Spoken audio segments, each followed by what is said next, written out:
93.5 red FM वर मी आहे पुण्याचा एक नंबर बंड्या. शेअर मार्केट संदर्भातली चर्चा आज करतोय. याचं कारण असं आहे की शेअर मार्केटमध्ये आत्ता मंदी सुरू आहे, पडझड सुरू आहे. बातम्या पाहतोय की लाखो करोडो रुपये बुडालेले आहेत, गुंतवणूकदारांचे हवालदिल झालेले आहे आणि तो आता बैल झोपलाय की काय अशी सगळी परिस्थिती. मला रवींद्र भारती सरांना विचारायचं, जे भारतीय शेअर मार्केटचे सर्वेसर्वा आहेत, CMD आहेत. रवींद्र सर, काय कारण असतात मार्केट पडण्याची? आता मार्केट पडण्याची सगळ्यात मेजर कारण कसं असतं की अर्निंग्स. आपण बघतो की डिसेंबरमध्ये म्हणजे Q3 जो झाला तर त्याच्यामध्ये कंपन्यांचा अर्निंग म्हणावं तसं आलं नाही, म्हणजे त्यांचा सेल तेवढा झाला नाही तेवढं मार्केटमध्ये.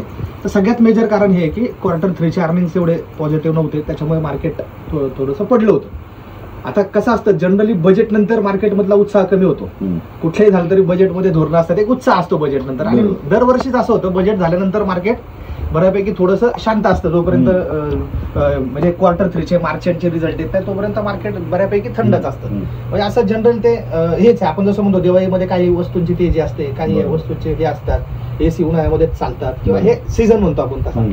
तसं मार्केटचा पण एक सीझन असतो की जे बऱ्यापैकी आपलं बजेट झाल्यानंतर थोडंसं मार्केट थंड होतं. मार्केटमध्ये मंदी एक 3-4 महिने 5 महिने मार्केटमध्ये मंदी येते.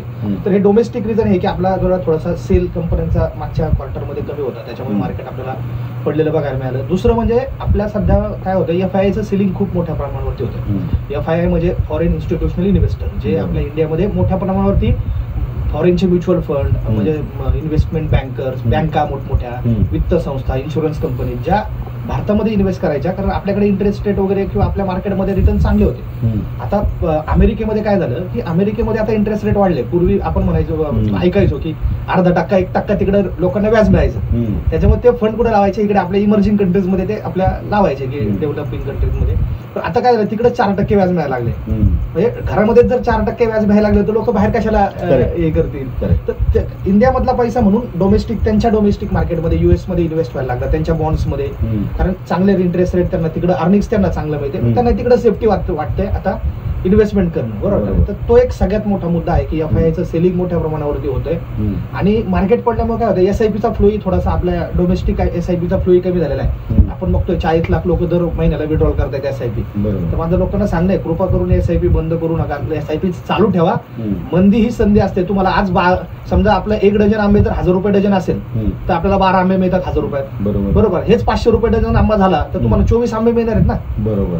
म्हणजे संख्या तुम्हाला युनिट्स जास्त मिळणार आहेत, शेअरची संख्या तुम्हाला जास्त मिळणार आहे. त्याच्यामुळे ह्या मंदीमध्ये आपल्याला थांबलं पाहिजे. SIP बंद होते, त्याच्यामुळे थोडासा इन्फ्लो आपल्या डोमेस्टिक मार्केटचाही सपोर्ट तेवढा मिळत नाही. आणि सगळ्यात महत्वाचं कारण, अजून एक कारण एक मेजर आहे मार्केट पडण्यामागचं, की चायनाचं मार्केट खूप स्वस्त होतं. आपलं इंडियन मार्केट तुम्ही बघताय मागच्या 5 वर्षामध्ये 300% निफ्टी 8,500च्या लो वरून डायरेक्ट 26,000वरती निफ्टी गेला. म्हणजे 300-350% मार्केट मागच्या 5 वर्षामध्ये वाढलं. लो पासून जर आपण बघितलं, कोविड मधला जो लो होता तिथून जर आपण बघितलं तर 8,500 पासून 26,000पर्यंत निफ्टीने मजल मारले. म्हणजे तुम्हाला 5 वर्षात 350% जर मार्केट जर वाढलं आणि जर 15% मार्केट तुम्हाला जर पडलेलं तुम्हाला जर बघवत नसेल तर मग तेच. तर चायनामध्ये थोडासा फंड, आता सध्या चायना खूप 5 वर्ष स्वस्त होतं, डाऊन होतं मार्केट, त्याच्यामुळे थोडा काही फंड चायनाकडे पण डायव्हर्ट झालेला आहे. अशी मेजर एक 4-5 कारणं आहेत सध्या मार्केट पडण्याची. पण तरी मंदी ही संधी असं म्हणत आहेत रवींद्र भारती सर, आणि त्याच विषयावरती त्यांनी आतापर्यंत अनेक वेळा